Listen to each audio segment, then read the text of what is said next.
8월 12일 목요일 삶의 기적을 일으키는 30분 예배를 시작하도록 하겠습니다. 하나님께서 오늘 우리에게 주신 말씀은 빌립보서 1장 7절에서 11절까지 말씀입니다. 이 말씀 제가 봉독하도록 하겠습니다. 내가 너희 무리를 위하여 이와 같이 생각하는 것이 마땅하니 이는 너희가 내 마음에 있음이며 나의 매임과 복음을 변명함과 확정함에 너희가 다 나와 함께 은혜에 참여한 자가 됩니다. 내가 예수 그리스도의 심장으로 너희 무리를 얼마나 사모하는지 하나님이 내 증인이시니라. 내가 기도하노라 너희 사랑을 지식과 모든 총명으로 점점 더 풍성하게 하사 너희로 지극히 선한 것을 분별하며 또 진실하여 허물 없이 그리스도의 날까지 이르고 예수 그리스도로 말미암아 의의 열매가 가득하여 하나님의 영광과 찬송이 되기를 원하노라. 아멘. 오늘도 이 시간 하나님께서 우리에게 주시는 말씀을 듣기 전에 잠시 기도하는 시간 갖도록 하겠습니다.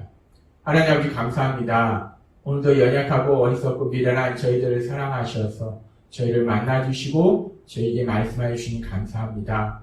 하나님 아버지 오늘도 하나님이 저희에게 주시는 말씀을 통해서 저희를 사랑하시는 그 하나님의 사랑을 다시 한번 기억하게 하시고 그 사랑을 믿음으로 인해서 담대하게 세상을 살아가는 저희가 될 수 있도록 은혜 베풀어 주옵소서. 예수님의 이름으로 감사하며 기도드리옵나이다. 아멘. 바울 사도는 오늘 우리가 읽은 빌립보서 1장의 말씀처럼 빌립보 교회 성도님들을 참 많이 사랑했어요. 그렇게 많이 사랑해서 그 사랑을 표현하는 가장 중요한 방법이 기도를 통해서 그들에 대한 사랑을 표현했습니다. 그래서 빌립보 교회 성도님들을 위해서 기도했어요. 그리고 바울 사도가 그렇게 빌립보 교회 성도님들을 위해서 기도할 때 무엇을 위해서 기도했는가? 그 기도의 내용이 무엇인가? 우리가 알다시피 빌립보서 1장 9절의 말씀을 통해서 우리가 알 수 있는 것이 바울 사도는 빌립보 성도님들의 삶 속에 사랑이 더 풍성해지도록 사랑이 점점 더 풍성해지길 기도했습니다.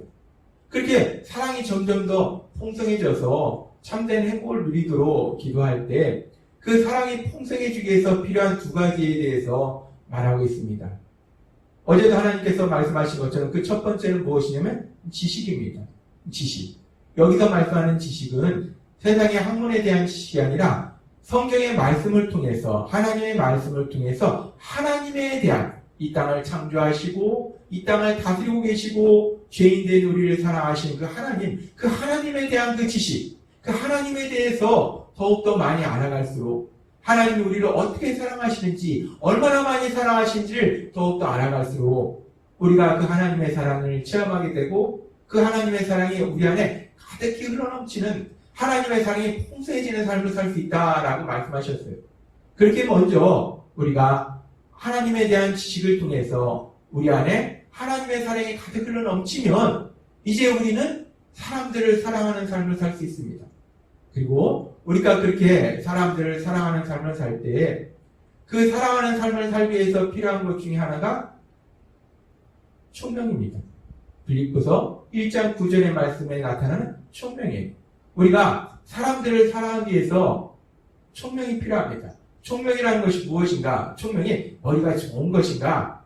여기서 말씀하는 총명은 분별하는 분별력 또는 지혜로 표현할 수 있어요. 그러니까 여기서 말씀하는 총명은 구체적으로 얘기하면 무엇이 선한 것이고 무엇이 악한 것인지를 분별할 수 있는 지혜, 무엇이 중요하고 무엇이 안 중요한지를 분별할 수 있는 지혜, 그렇게 분별할 수 있는 지혜, 그 지혜가 필요하다라고 말씀합니다. 우리가 사람들을 사랑하기 위해서 그 사랑을 구체적으로 표현하는 과정 속에서 이 총명이 필요하다는 거예요. 분별하는 지혜가 필요하다는 겁니다. 하나님께서 우리에게 말씀하셨습니다. 우리가 사람들을 사랑할 때 그 사랑을 표현하는 구체적인 방법이 무엇인가? 하나님 우리에게 말씀하셨을 때 제일 중요한 것은 기도하는 것이고 그리고 또 우리가 인정해 주는 것이고 선한 말을 통해서 우리가 사람들을 사랑할 수 있다, 사랑을 표현할 수 있다라고 말씀하셨어요. 근데 그렇게 사랑을 표현할 때 분별하는 지혜가 필요하다는 겁니다. 예를 들어서 우리가 사랑하는 사람을 위해서 기도할 때도 분별하는 지혜가 필요합니다. 우리가 기도할 때 무조건 그 사람이 원하는 것을 갖게 해달라고, 하나님 저 사람이, 내가 사랑하는 사람이 이것을 원하기 때문에 그것을 이루어주세요 라고 기도하는 것이 과연 사랑하는 것일까? 우리가 기도할 때도 지혜가 필요하다는 거예요. 분별하는 지혜가 필요하다는 겁니다. 무조건 그 사람이 갖기를 원하는, 되기를 원하는 대로 이루어달라라고 기도하는 것이 아니라 어떤 것이 가장 그 사람을 참된 행복으로 갈 수 있도록 도와줄 수 있는가? 그 가장 큰 행복으로 갈 수 있도록 도와주는 것, 참된 행복으로 갈 수 있도록 하는 것이 무엇인가를 분별하는 지혜가 필요하고, 그것을 위해서 기도해야 된다는 겁니다. 또한 우리가 사랑을 표현하는 방법 중에서 인정해 주는 게 있어요. 특별히 사람들의 감정을 인정해 주는 게 있습니다. 근데 그렇게 사람들 감정을 인정해 줄 때도 분별하는 지혜가 필요합니다. 무조건 그 사람의 감정을 인정해 주는 것이 사랑이 아닐 수도 있다는 것입니다. 항상 우리에게는 분별하는 지혜가 필요하다는 거예요. 열왕기상 21장에 보면 이런 내용이 나옵니다. 이스라엘 왕 아합의 왕궁 근처에 나봇이라는 사람의 포도원이 있었어요. 근데 이 아합 왕이 그 포도원을 너무나 갖고 싶은 거예요. 그래서 나봇에게 가서 내가 이것보다 더 좋은 걸 줄 테니까 이거 나한테 줘라 라고 얘기했는데, 이 나봇이 안 된다고 하는 거예요. 나봇이 안 된다고 하는 이유가, 나봇은 하나님을 믿었기 때문에 하나님이 자신에게 준 기업을 다른 사람한테 주는 것은 하나님이 금하는 것이기 때문에, 하나님에 대해서 불순종하는 거기 때문에 나는 그럴 수 없다. 당신이 아무리 나한테 좋은 걸 주더라도 하나님이 남한테 주신 기업을 다른 사람한테 주는 것은, 파는 것은 하나님이 하지 말라고 하셨기 때문에 나는 그렇게 할 수 없다라고 나봇이 얘기합니다. 그래서 나봇이 자기가 그렇게 갖기를 원하는 그 포도원을 결국 갖지 못함으로 인해서 너무 속상한 거예요. 너무 슬픈 겁니다. 그리고 나봇이 밥도 안 먹습니다. 너무 속상하니까. 너무 속상해서 밥도 안 먹고 그렇게 있을 때, 이렇게 슬퍼하고 속상해하는 남편의 모습을 보면서 그 아내 이세벨이 나봇에게 묻고, 이세벨이 아합 왕에게 묻고, 아합 왕이 자기 아내 이세벨에게 이렇게 말합니다. 열왕기상 21장 5절 말씀, 6절 말씀. 그의 아내 이세벨이 그에게 나와 이르되 왕의 마음에 무엇을 근심하여 식사를 하지 아니하니까? 뭐가 그렇게 슬퍼서, 뭐가 속상해서 밥도 안 먹습니까? 라고 아내가 속상해서 물어봅니다. 그러니까 이 아합 왕이 이렇게 말합니다. 왕이 그에게 이르되 내가 이스라엘 사람 나봇에게 말하여 이르기를 너의 포도원을 내게 주되 돈으로 바꾸거나, 만일 내가 좋아하면 내가 그 포도 대신에 포도원을 내게 주리라 한즉 그가 대답하기를 내가 내 포도원을 너에게 주지 아니하겠노라 하기 때문이로다 라고 얘기합니다. 이 아합 왕이 지금 어떤 상황인지를 얘기합니다. 내가 나봇의 포도원을 갖기를 원하는데 나봇이 그 포도원을 안 준다. 내가 너무 속상하다. 내가 너무 슬프다. 그래서 밥도 먹기 싫다 라고 이 남편 아합이 얘기하는 거예요. 그러니까 이 남편 아합이 이렇게 슬퍼하는 이 모습을 보면서 아내인 이세벨도 마음이 아픈 거예요. 슬픈 거예요. 남편이 그래 그러면 슬플 수 있지 라고 인정하는 거예요. 그래 그럼 슬프겠네? 그럼 속상하겠네? 라고 인정하는 겁니다.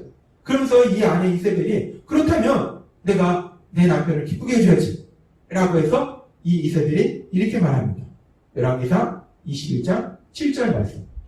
그의 아내 이세벨이 그에게 이르되 왕이 지금 이스라엘 나라를 다스리시나이까 일어나 식사를 하시고 마음을 즐겁게 하소서. 내가 이스라엘 사람 나봇의 포도원을 왕께 드리리이다 하고, 이세벨이 슬퍼하는 그 남편이 그렇게 슬퍼할 수 있음을 인정하고 그 남편을 해서 자기도 슬픈 거예요. 그러니까 그 남편을 기쁘게 해주고 싶은 겁니다. 그래서 내가 당신을 기쁘게 해주겠다라고 얘기합니다. 그리고 이세벨이 어떤 일을 하는가? 결국은 악한 자들을 통해서 아무 죄도 없는 나봇에게 누명을 씌워서 나봇을 죽여버립니다. 그리고 나서 자기 남편 아합에게 가서 나봇이 죽었으니까 이제 가서 나봇의 포도원을 취하라 라고 얘기합니다. 지금 이 장면을 보면은 이세벨이라는 이 여인은 슬퍼하고 있는 그 남편 아합 왕의 그 슬픔을 인정하고, 그래 그렇게 슬프겠구나, 속상했구나 인정하고 같이 슬퍼해주고 거기서 더 나아가서 그 슬픔이 기쁨이 될 수 있도록 도와주더라는 겁니다. 하나님께서는 우리에게 말씀하셨어요. 우리가 사랑을 표현하는 구체적인 방법 중에 어떤 방법이 있는가? 그 사람의 감정을 인정해 주는 것도 사랑이라고 말씀하셨어요.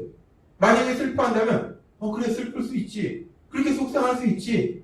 라고 인정해 주는 게 사랑이라고 하셨어요. 그리고 그 슬픔을 인정해 줄 뿐만 아니라 그 감정을 인정해 줄 뿐만 아니라 같이 슬퍼하고 더 나아가서 그 슬픔에서 벗어나도록 적극적으로 도와주는 것이 사랑이다라고 말씀하셨어요.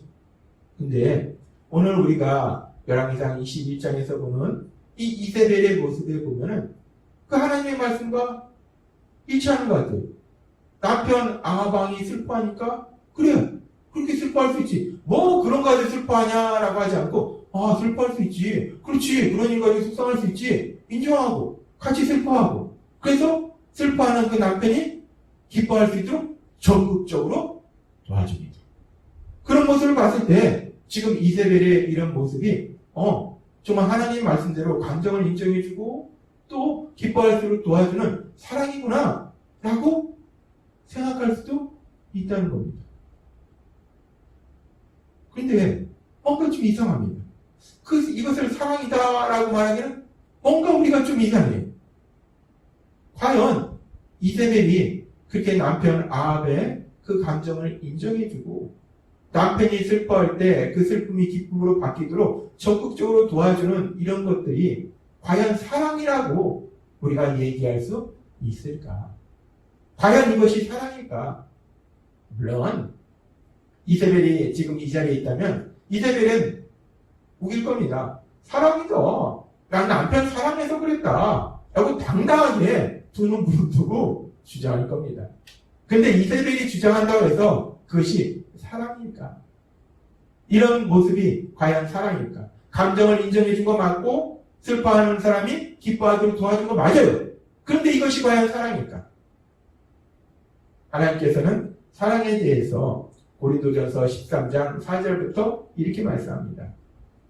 사랑은 오래 참고 사랑은 온유하며 시기하지 아니하며 사랑은 자랑하지 아니하며 교만하지 아니하며 무례히 행하지 아니하며 자기 유익을 구하지 아니하며 사랑은요 내 유익을 구하는 게 아니라는 겁니다. 아합처럼 이세벨처럼 내 유익을 구하는 건 사랑이 아니라고 하나님은 분명하게 말씀하신다는 거예요.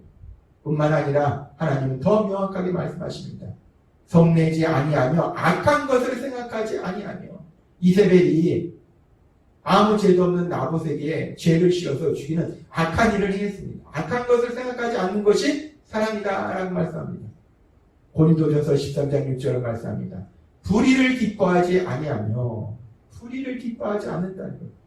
하나님은 사랑이 무엇인지에 대해서 우리에게 분명하게 말씀한다는 거예요.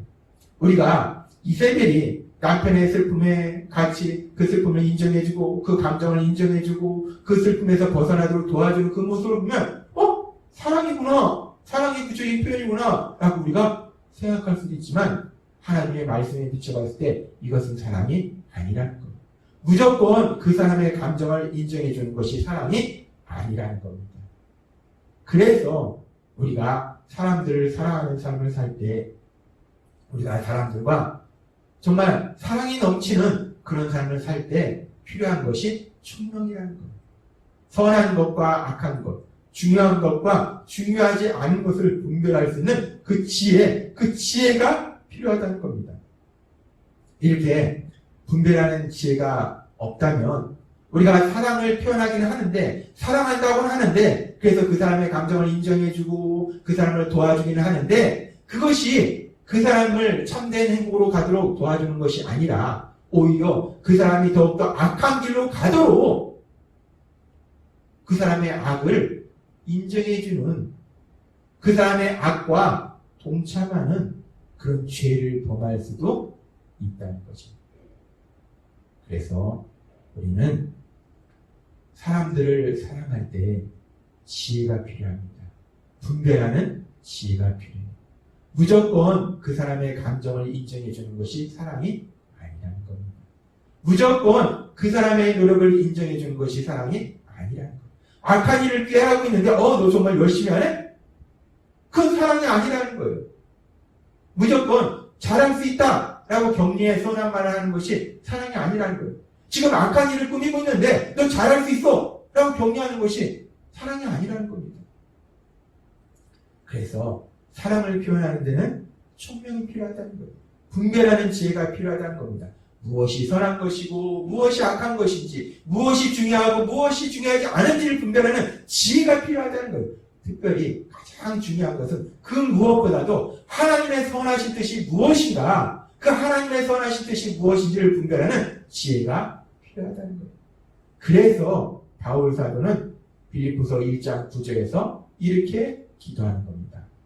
내가 기도하노라 너희 사랑을 지식과 모든 총명으로 점점 더 풍성하게 하소서. 사랑이 풍성해져야 되는데 무엇으로? 하나님에 대한 지식으로, 또 총명으로, 선과 악을, 중요한 것과 중요하지 않은 것을 분별할 수 있는 지혜를 통해서 사랑이 더욱더 풍성해진다는 거예요. 하나님께서 오늘도 우리에게 주신 말씀처럼 바울 사도의 이 기도처럼 사랑하는 우리 예수 믿었기에 성도님들의 삶 속에서도 하나님께서 주시는 지식과 이 총명을 통해서 말씀을 들음으로 인해서 그 하나님에 대한 지식이 더욱더 많아지고, 또 그 말씀을 통해서 선과 악을 분별하는 지혜, 중요한 것과 중요하지 않은 것을 분별하는 지혜, 특별히 하나님의 선하신 뜻이 무엇인지를 그 분별하는 그 지혜를 통해서 참된 사랑이 풍성해져서 정말 그 사랑의 관계 속에서 하나님 주신 참된 행복을 누리시는 여러분이 되시길 주님의 이름으로 축원합니다. 기도하겠습니다. 하나님 아버지 감사합니다. 오늘도 주신 말씀처럼 우리가 사랑의 풍성한 삶을 살기 위해서, 사람들과 정말 사랑의 관계 속에서 살기 위해서 중요한 것이 하나님에 대한 지식이요, 또 선과 악을 분별할 수 있는 지혜, 중요한 것과 중요하지 않은 것을 분별할 수 있는 지혜, 특별히 하나님의 선하신 뜻이 무엇인지를 분별할 수 있는 지혜, 그 총명이 있을 때 우리가 사랑이 풍성한 삶을 살 수 있음을 우리에게 말씀하여 주시니 감사합니다. 오늘도 주신 말씀처럼 하나님의 말씀을 통해서 하나님에 대한 지식이 더욱더 많아지고 우리에게 총명이 더욱더 많아져서 정말 우리 안에 그 사랑이 가득해서 그 사랑이 풍성한 참된 행복을 누리는 저희 모두가 될 수 있도록 은혜 베풀어 주옵소서. 예수님의 이름으로 감사하며 기도드리옵나이다. 아멘. 이 시간도 하나님께서 우리에게 주신 말씀을 묵상하면서 조용히 기도하는 시간 갖도록 하겠습니다.